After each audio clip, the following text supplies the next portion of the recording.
Neste momento, estamos assistindo a 20 mil jogos jogados por uma IA enquanto ela explora o mundo do Pokémon Red.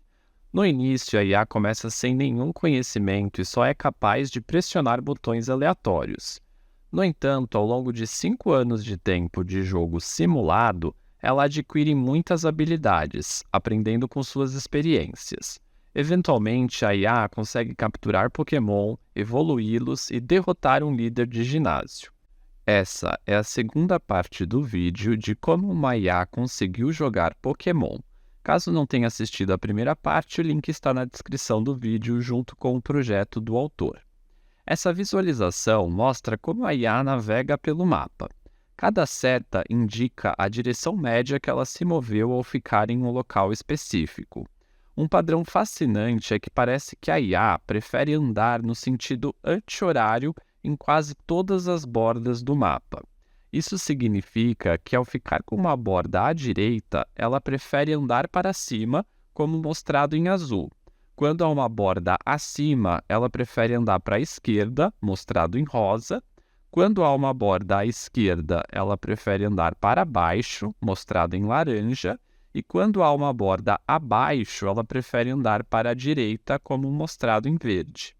É difícil saber ao certo por que ela desenvolveu esse comportamento, mas uma explicação que o autor deu foi que isso ajudou ela a navegar com memória e planejamento limitados. Ao circular o perímetro de um espaço bidimensional, você tem a garantia de passar por todos os pontos de entrada e saída. Portanto, escolhendo uma direção e seguindo uma borda, você pode alcançar todas as interseções possíveis. A IA nem sempre segue esse padrão, mas ele parece ajudá-la a recuperar quando ela sai do rumo.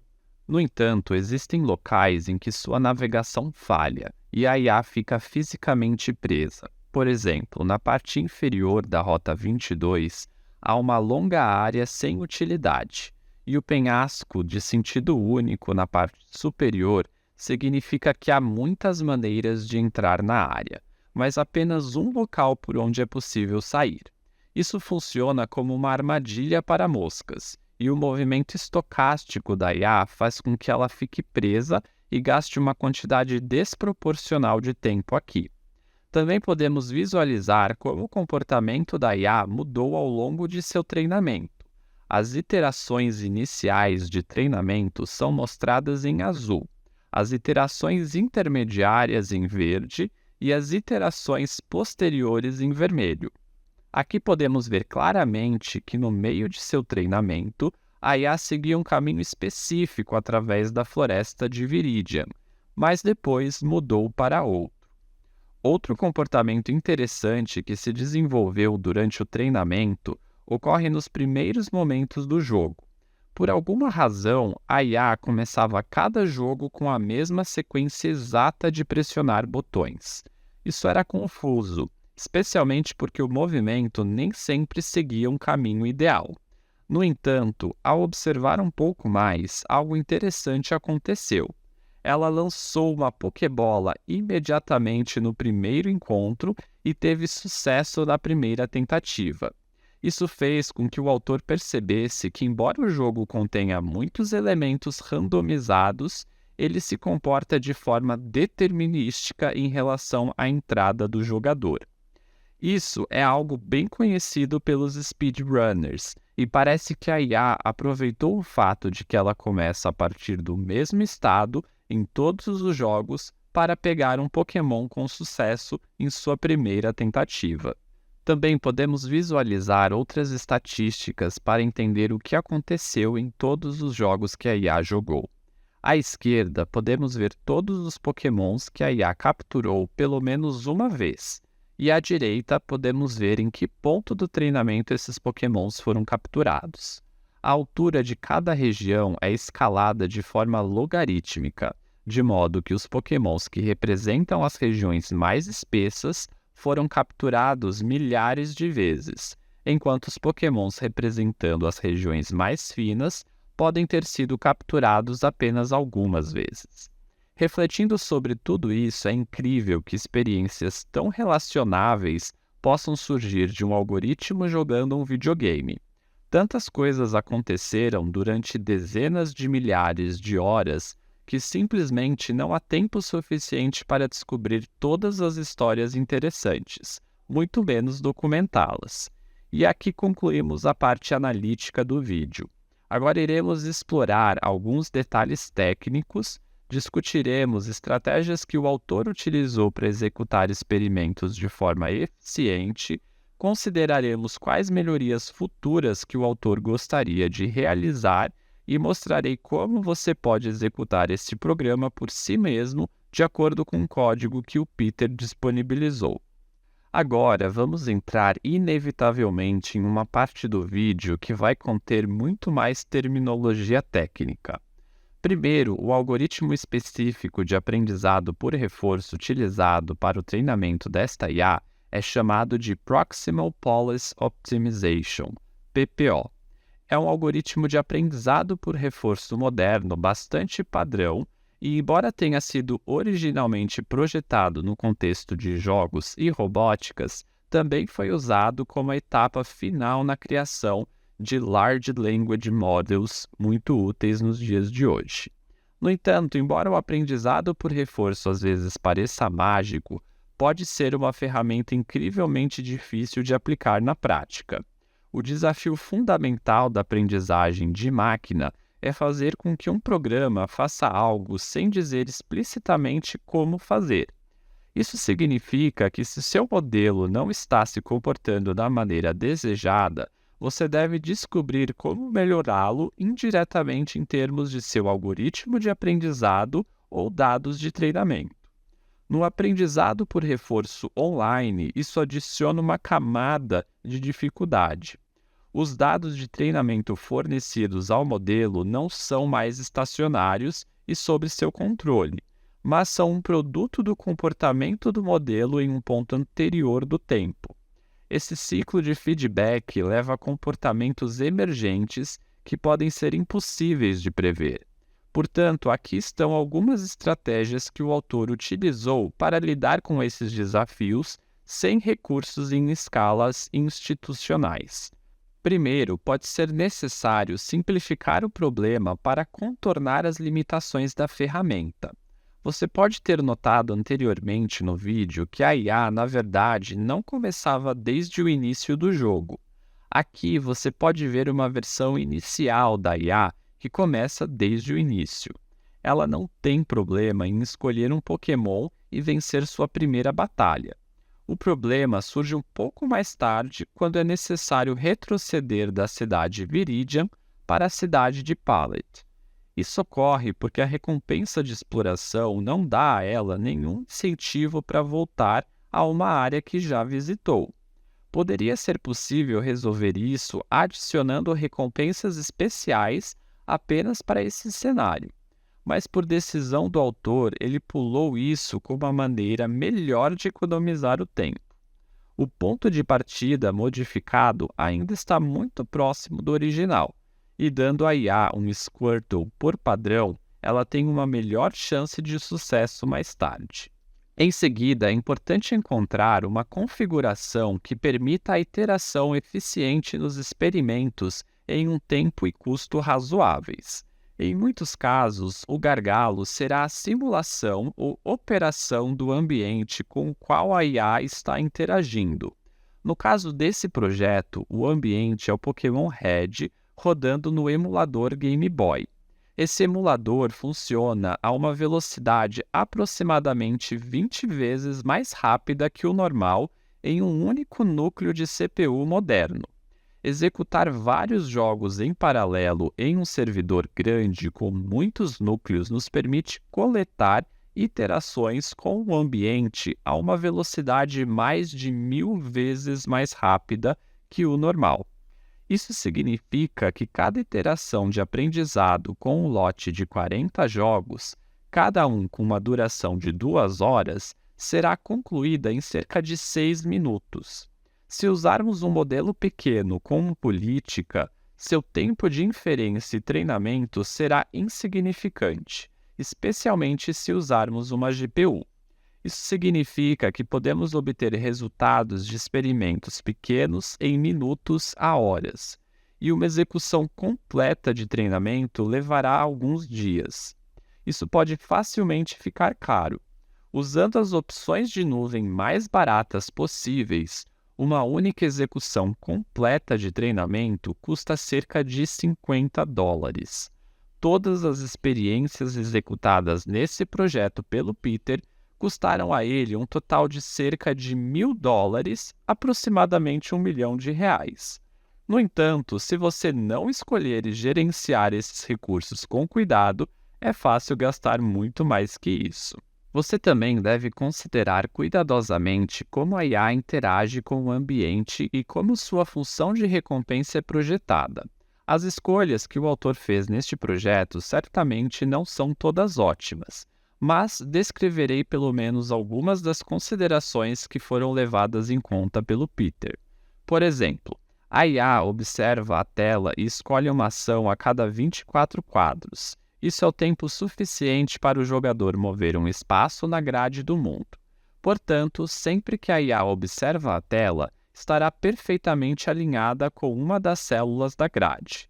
Isso torna a recompensa de exploração muito mais eficaz, porque limita significativamente o número de telas possíveis que podem ser vistas. O componente que toma decisões, chamado política, é representado por uma pequena rede neural convolucional. Notavelmente, não é recorrente, o que significa que na verdade não possui memória interna do passado. Isso foi feito para melhorar a estabilidade do treinamento, a velocidade de convergência e a simplicidade. Mas como que ela toma decisões sem memórias do passado? Primeiro, as 3 telas mais recentes são empilhadas para criar uma forma simples de memória de curto prazo. Em segundo lugar, algumas informações básicas sobre o estado do jogo são codificadas como barras de status visuais. Elas exibem pontos de vida, níveis totais e progresso na exploração. Uma abordagem mais convencional seria codificar essas informações como vetores abstratos injetados diretamente no modelo. No entanto, o autor escolheu esse método porque é interpretável tanto para humanos quanto para máquinas, o que torna muito mais fácil entender o que está acontecendo ao depurar jogos gravados. Em conjunto, esses elementos codificam informações suficientes para que o modelo tome decisões sem outra forma de memória. Agora vamos falar um pouco sobre a função de recompensa. A exploração e os níveis totais foram discutidos no vídeo anterior. Eles foram de longe as recompensas mais importantes, mas na verdade foram usadas um total de 7 e até mais que foram testadas, mas não usadas no final. Não há tempo para cobrir todos em detalhes, mas o critério geral para todas elas é que elas encorajem amplamente a jogar o jogo bem, em vez de se concentrar em um momento específico, e não devem ser fáceis de trapacear. Todas essas informações sobre o estado do jogo é obtida lendo valores da memória do emulador Game Boy. O jogo não tem nenhum tipo de API apropriada, mas a maior parte de sua memória é alocada estaticamente, de modo que as variáveis sempre podem ser encontradas no mesmo endereço de memória.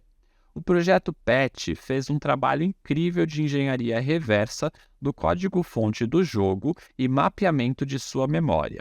Como observação, é sinceramente surpreendente que toda a lógica, gráficos e áudios desse jogo interno são armazenados em menos de 1 megabyte, o que é menor que uma única foto tirada em seu telefone.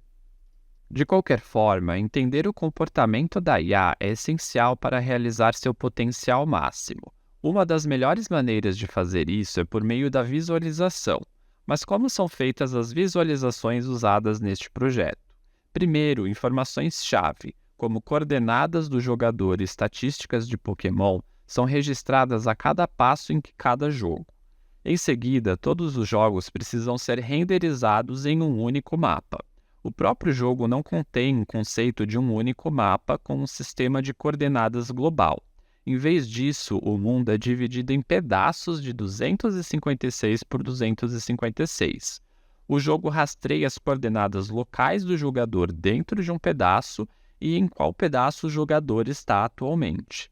Após derivar o mapeamento das coordenadas locais do pedaço para as coordenadas globais, todos os jogos podem ser renderizados juntos. A renderização real é feita por um programa NumPy relativamente lento, que coloca sprites nas coordenadas para onde os jogadores estão se movendo. Escolhendo o sprite apropriado com base na direção em que estão se movendo e interpolando entre cada quadro para renderizar a grade de jogo gigante, um script em Python é usado para gerar um comando ffmpeg para unir milhares de vídeos usando um servidor bastante poderoso. A visualização do fluxo foi feita usando os mesmos dados do jogador, agregando todos os movimentos em cada quadro. Combinando todas essas estratégias, é possível treinar um agente de aprendizado por reforço para jogar um jogo complexo usando recursos modestos. Mas o que mais poderia ser feito para melhorar ainda mais esse processo? Vamos considerar como isso poderia se tornar mais fácil, mais barato e mais rápido no futuro. Primeiro, como mencionado anteriormente, a IA neste projeto começou a aprender do zero sem experiência prévia. No futuro, provavelmente seria possível aplicar algo chamado Transfer Learning. Isso ocorre quando o modelo é pré-treinado em um grande conjunto de dados amplo, que pode ser aproveitado para novas tarefas de forma muito eficiente. No passado, isso revolucionou as áreas de visão computacional e processamento de linguagem natural. Houve alguns trabalhos interessantes aplicando isso ao aprendizado por reforço, mas ainda não se consolidou completamente, em parte devido à falta de conjunto de dados grandes e diversos para esses tipos de tarefas. No entanto, parece viável extrair um modelo de mundo útil de um conjunto de dados grande o suficiente. Aqui está um experimento rápido que o autor fez usando o Clip para classificação de estados de jogo sem treinamento. É fácil imaginar como isso poderia ser usado para criar funções de recompensa para novos ambientes sem acesso especial ao estado interno deles. Provavelmente é apenas questão de tempo até que modelos grandes e multimodais comecem a ter um grande impacto nessa área. Um segundo método de interesse é aprender diretamente com modelos de ambiente. Alguns trabalhos notáveis nessa área são o MuZero e o Dreamer. Essas abordagens oferecem uma grande melhoria na eficiência de dados ao aprender um modelo do próprio ambiente e otimizar a política em relação ao modelo aprendido. Um terceiro método que vale a pena mencionar é o aprendizado por reforço hierárquico, que separa o controle de baixo nível do planejamento de alto nível. Isso permite que movimentos detalhados e estratégias de longo prazo sejam tratados por mecanismos separados. Essas são algumas maneiras pelas quais essa tecnologia pode ser aprimorada no futuro. Para concluir, vamos percorrer como executar esta IA em seu próprio computador. O primeiro passo é acessar o repositório vinculado na descrição do vídeo. Você pode fazer isso usando o Git ou baixando o arquivo zip. O próximo passo é obter legalmente sua ROM de Pokémon Red. Você pode encontrá-la usando o Google, e ela deve ser um arquivo de 1 MB com a extensão .gb.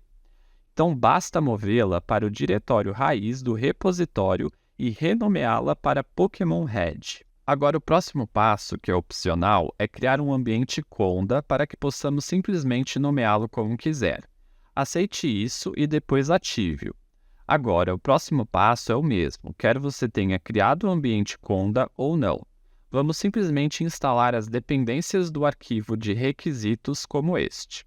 Quando isso estiver pronto, certifique-se de estar no diretório Baselines.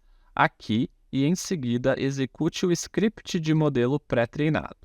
Levará alguns momentos para começar. Agora o jogo deve abrir e a IA começará a jogar imediatamente. Deste modo, ela não fará mais aprendizado e jogará apenas com base na experiência que já possui. Você pode realmente interagir com o jogo ao mesmo tempo em que a IA está jogando. Por exemplo, posso interferir com ela usando as teclas de seta e forçá-la a ir para este canto. Esse modo é muito divertido porque você pode colocar em diferentes cenários a IA para ver como que ela lida com isso. Se você quiser desabilitá-lo completamente, você pode editar o arquivo de texto. Ao editar este arquivo de texto Agent Enabled, se mudarmos para No e salvarmos, a IA parará de realizar ações e agora podemos ter controle total do emulador. Se editarmos o arquivo de volta para Yes, ele será reativado e continuará jogando. Agora, se você quiser treinar o modelo do zero, você vai precisar de muitos núcleos de CPU e memória. Mas supondo que você tenha isso, o script que você quer executar é o Run Baseline Parallel. Isso iniciará a execução de vários emuladores sem interface do usuário e levará um bom tempo. Você pode precisar esperar muitas horas ou até dias para ver resultados positivos. Se você quiser alterar qualquer uma das configurações básicas do emulador ou dos jogos, esta configuração, que pode ser encontrada em qualquer um dos arquivos de execução, permite que você faça isso. Outros arquivos no repositório permitem que você faça alteração na função de recompensa ou modifique as visualizações. E com isso chegamos ao final. Obrigado por assistir até aqui, seu generoso apoio, e nos vemos na próxima.